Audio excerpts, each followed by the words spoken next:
Harka fuuni daawwattootaa fi dhaggeeffattoota keenya nagaan keenya kabajaa fi jaalalaa bakka jirtan biratti isin haa qaqqabu jecha oduuwwan wayitaawoo yeroo kanaaf qopheeffanneen isinitti himaa dursa oduu ijoo. Ajajni waraana bilisummaa Oromoo zooniin kibba bahaa tarkaanfii cimaa loltoota faashistii Abiyyi irratti fudhateen injifannoo cululuqaa galmeessuu ifoomse. Tarkaanfiin kun kan fudhatame kaleessa bitootessa 1 bara 2026 akka ta'e gabaafame. Akka miidiyaaleen waraana bilisummaa Oromootti siqan ifoomsanitti tarkaanfiin kun xiyyaafate godina Arsii aanaa Martii ganda Mollaammee Arjootti ta'uutu barame. Gabaasa bal'aa qopheeffanneerra ni dhageessu. Godina Arsii bahaa aanaa shirkaatti ajjeechaan hordoftoota amantaa Ortoodooksii irratti raawwatamee dheekkamsa guddaa kaase. Aanichatti namoonni 20 ol haala suukkanneessaan ajjeefamutu gabaafame. Ajajaan woboo zoonii kibba bahaa Oromiyaa ammoo waan jedhan qabu.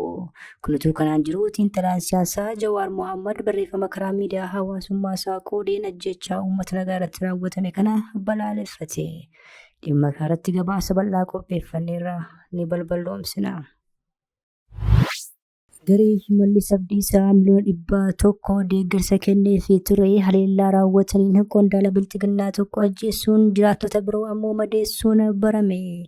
Hidhattoonni kun Horroo Wallaggaa keessatti ammoo haadhaa fi daa'ima walitti ajjeesuun dhagahameera.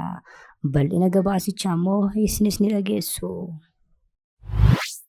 Kabajni ayyaana injifannoo Adwaa 130ffaan sirnoota garaa garaatiin yaadatamee wayitaa oolutti qondaalonni bilxiginnaa Abbayyarraa gara Diimaatti jechuun ammas fakkaruu itti fufan. Kunutuu kanaan jiru muummichi ministeeraa Abiyyi Ahmad fi Tamaajoor Shumin raayyaa ittisa impaayiriitti booleen isaa ta'uu baaleen asabiin ni dhuunfannaa jedhan. Oolmaa kabaja yaadannoo Adwaa fi dubbii qondaalota PP kana bal'inaan isin biraan geenya. Murteen manni marii federeeshinii fi boordii filannoo biyyaalessaatiin labsamee waldhabdee siyaasaa impaayiriitti hammeessee jira kan jedhu gabaasni Doochii Vilee dhimma kanarratti abbootii seeraa fi bakka bu'oota siyaasaa haasofsiisuu hime. Kunutuu kanaan jiru qondaalli waraanaa bilxiginnaa dhimma waraana kaabaa waan hin oolleef dargaggoonni raayyaa ittisaatti makamaa jechuun waamicha dhiheessan. Bal'ina isaa ni dhageessu. Biyyoonni galoo galaanaa michoota Ameerikaa ta'an haleellaa Iraaniin barbadaa'aa jiru. Magaalaan Abuu Dhaabii kan miidhaginaa fi iddoo qaanii ta'uun beekamtu rakkoo keessa galteetti. Kanaan dura xiyyaaronni bashannanaa fi qananii irra marsaa turan amma waan biraa ta'aniiru. Kan samiirraa gaditti roobu xiyyaara Dreamliner yookiin Irbaasii ta'uu nafee haleellaa qilleensarraa ta'eera. Kanas ni balballoomsina. Odeeffannoo wayitaawaa impaayiriitti fi Oromiyaa keessa argachuuf toora YouTube chaanalii kanaa laayik, sabiskiraayib, sheer taasisaa jechaan gara oduu bal'inaan qopheeffanneetti isin dabarsa. Ajajni waraana bilisummaa Oromoo zooniin kibba bahaa tarkaanfii cimaa loltoota faashistii Abiyyi irratti fudhateen injifannoo cululuqaa galmeessuu beeksise. Tarkaanfiin kun kan fudhatame kaleessa bitootessa 1 bara 2026 akka ta'e ifoome. Akka miidiyaaleen hidhata waraanaa qaban gabaasanitti yoo ta'e haleellaan kun kan xiyyaafate godina Arsii bahaa aanaa Martii ganda Mollaammee Arjootti ture. Waraanni bilisummaa Oromoo naannichaa keessa socho'u tooftaa waraanaa cimaa ta'een tarkaanfii laalessaa kana fudhateera. Lola kanaanis kasaaraa guddaan bilxiginnaa irra gahuun barame. Gabaasichi akka addeessutti haleellaa kanaan loltoonni bilxiginnaa 3 yoo ajjeefaman kanneen lakkoofsaan hedduu ta'an ammoo madaa'aniiru. Lakkoofsi loltoota bilxiginnaa adabamanii hedduu akka ta'ee fi meeshaalee waraanaa garichaa harka woboo galuunis maddeeniin gabaafameera. Humnoonni bilxiginnaa kanneen biroon immoo naannicha gadhiisanii baqachuu isaanii ibsi bahee kun ifoomseera. Ajajni waraana bilisummaa Oromoo zooniin kibba bahaa gabaasa isaa kanaan akka jedhetti tarkaanfiin kun deebii diinaa hawaasa keenya irratti gidiraa raawwachaa jiruuf kennamedha. Injifannoon kun kan dhalataa Oromoo hundaati jedheera. Tarkaanfiin aanaa Martii keessatti fudhatame kun sochii waraana naannawaa Arsii bahaa jiru caalaatti kan jabeessu yommuu ta'u, gama bilxiginnaatiin dhimma kanarratti garuu wanti jedhamee hin jiru. Godina Arsii bahaa aanaa shirkaatti ajjeechaan hordoftoota amantaa Ortoodooksii irratti raawwatamee dheekkamsa guddaa kaase. Aanichatti namoonni 20 ol haala suukkanneessaan ajjeefamuutu gabaafame. Ajajaan waraana bilisummaa Oromoo zooniin kibba bahaa Oromiyaa dhimma kanarratti waan jedhan qabu.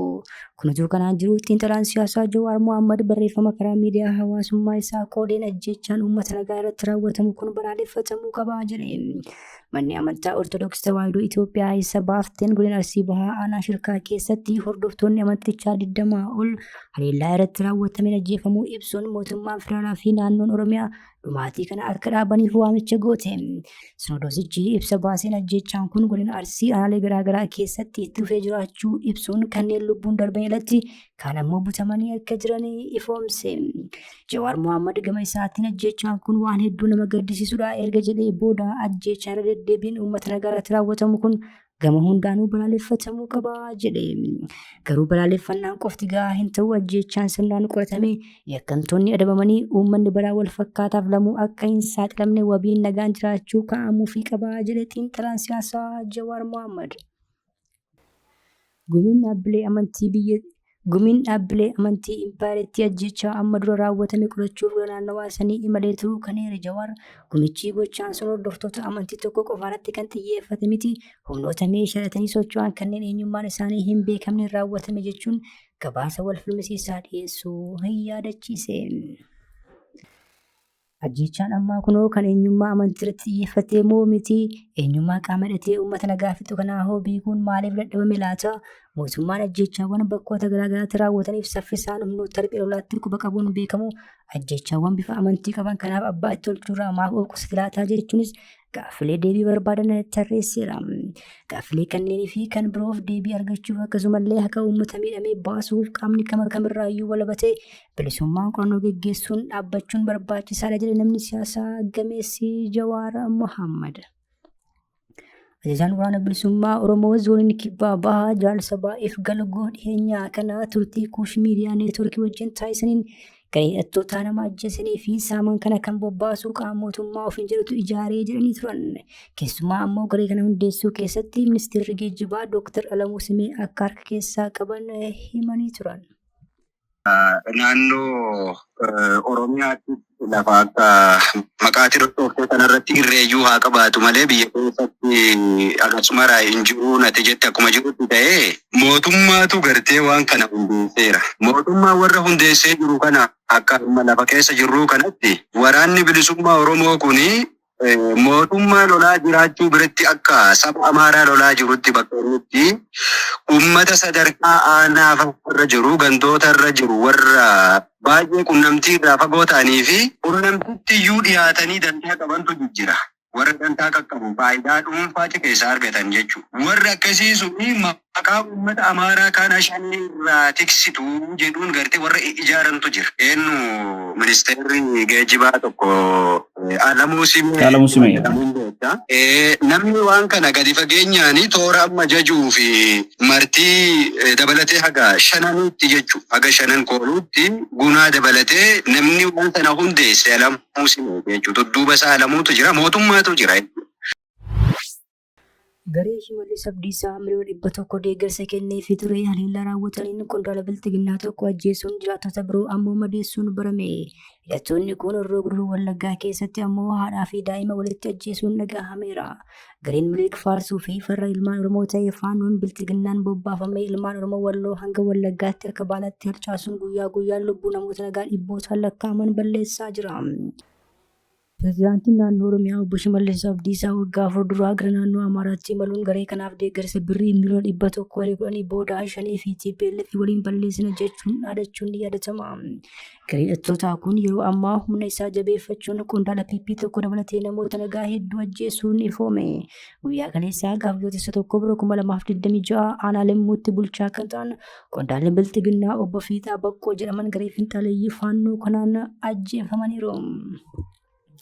Haaluma wal fakkaatuun hidhattoonni finxaaleeyyii faannoo kun godina Horroo Guduruu Wallaggaa aanaa Abee Dongoroo gandoota Ca'ii fi Gulantee jedhamanitti dubartii deessuu gara jabinaan lubbuu dabarsuun dhagahameera.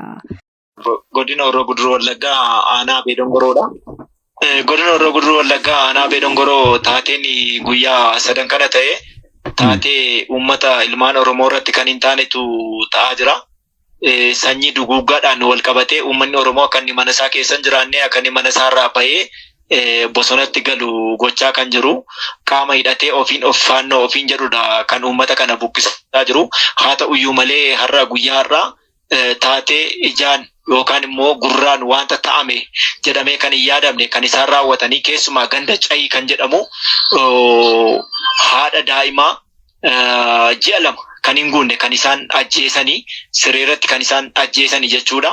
Haa ta'uyyuu malee isa dabalatee gulantee irratti haadhaa fi ilma gargar baasanii rasaasa lamaan kan isaan ajjeesanii kuni kan mul'achaa jiru hamma ammaatti sanyii duguuggaan kun ta'edhamee godina Horroo Guduruu Wallaggaa aanaa Beedongoroo irratti namni kamiyyuu bahee akka hin galle kan isaan gochaa jiranidha. Haa ta'uyyuu malee sochiin amma jiru kuni tarii bokkaatu roobaa jira malee ammallee dhokaasni aanaa Beedongoroo galuudhaa fi dhokaasni dhoka'amaa jira. Bokkaatu roobaa jira malee isarra darbanii gandoota lama Andoodee kan jedhamuu fi ganda Tulluu Mootii galuudhaaf cabsanii galuudhaaf ammallee meeshaa gurguddaadhaan kan isaan dhokaasaa jiranii. Qaamni mootummaa ammayyuu qaamni biyya kana kabachiisu qaamni nagaa biyya kanaa eegu hamma ammarraatti nu bira wanti ga'ee hin jiru. Nuyi garuu gadi baanee jechuudha. Ministeera Abiyyi kan dura faannoon biyya isaatii lola jechuun paarlaamaa irratti yoodhaan isaan tamaa jiru shuumin raayyaa ittisa impaaritii fiild maarshaal Biraanuu Juulaa ammoo ni faannoo walii lola hin qabnu jechuun ni yaadatama. ፋኖ ለአማራም ለኢትዮጵያም ኩራት ነው። ምን ጥያቄ የለው። በጀግነት ተዋግቷል፣ በጀግነት ይዋጋ ወደፊትም።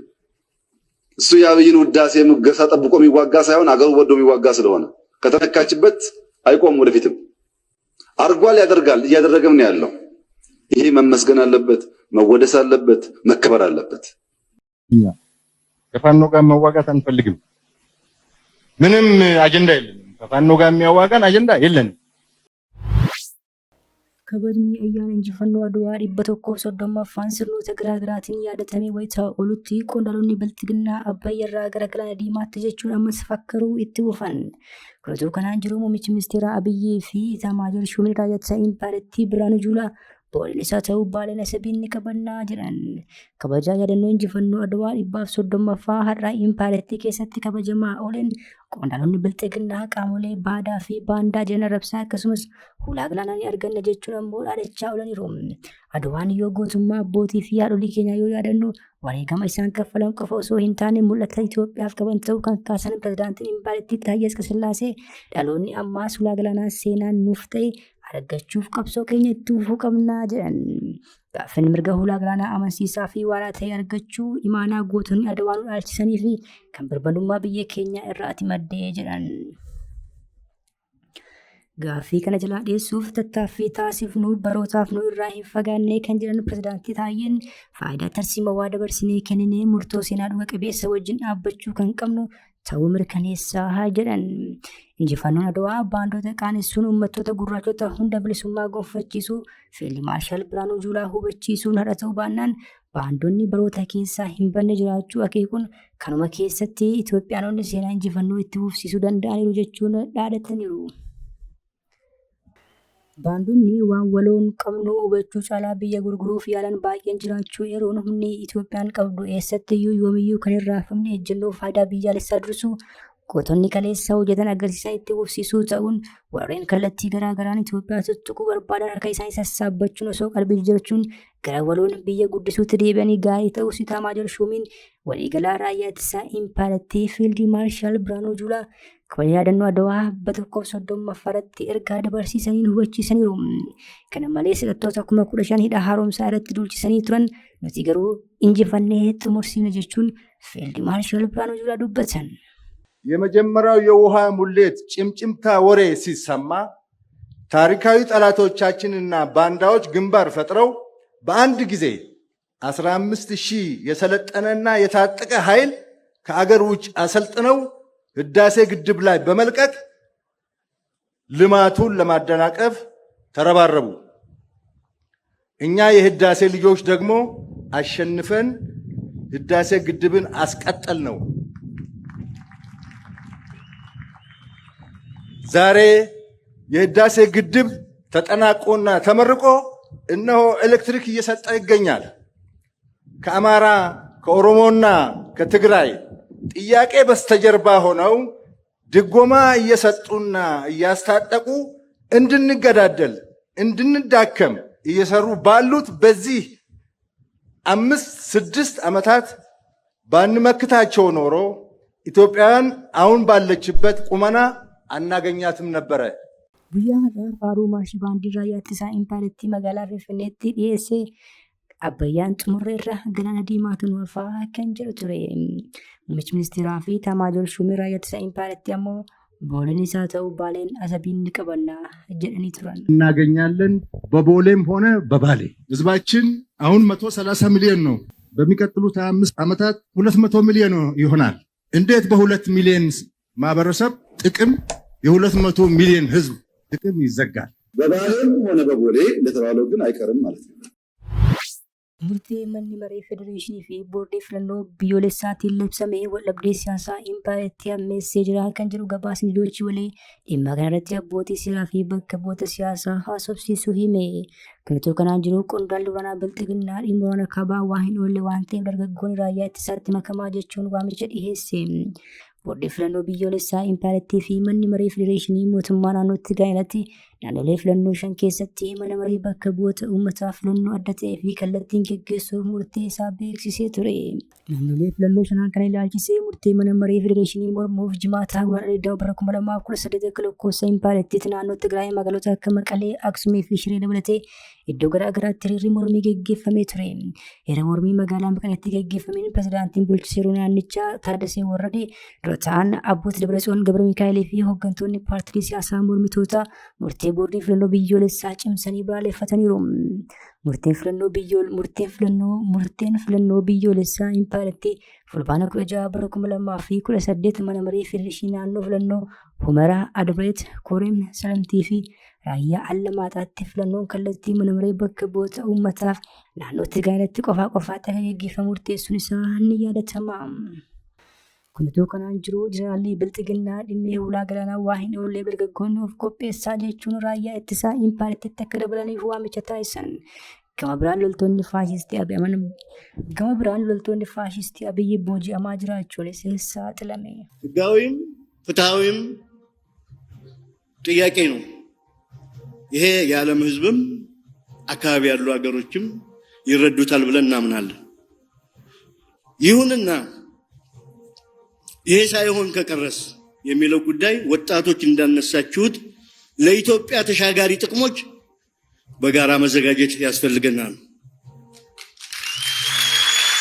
ውትድርና ማገልገል ነው።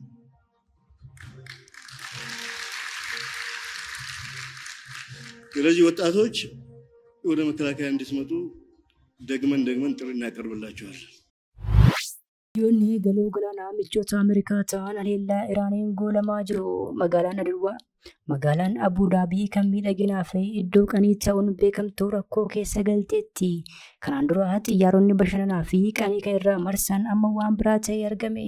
Kan samiirraa gaditti dhufu xiyyaarota Dreamliner yookiin Eerbaasii ta'uu nafeera.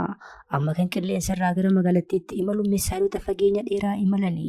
Misaalonni kunneen galoo galaanaa keessatti biyya guddoo ollaa UAE taate Iraan irraa gara Abuu Daabii imalu. Ministeerri ittisaa Yuunaayitid Arab Emireetis dilbata waaree booda misaalota fageenya dheeraa imalan baalaastikii 165 xiyyaarota nama maleeyyii misaalota dhokaasan 2 fi dirooniiwwan 541 Iraan irraa dhokaafaman keessummeessuu ibse. Bahariin keessatti ammoo dilbata ganama buufata xiyyaaraa haleelameera. Haalli amma ta'aa jiru kun baha giddu galeessaa keessatti taatee baratame miti. Kabajamtoota hordoftoota keenya oduun sa'aatii kanaaf qabannee dhiyaanne kana gammachuu hordoftan ture. Oduu biraan hanga walitti deebinutti nagaa ta'aa.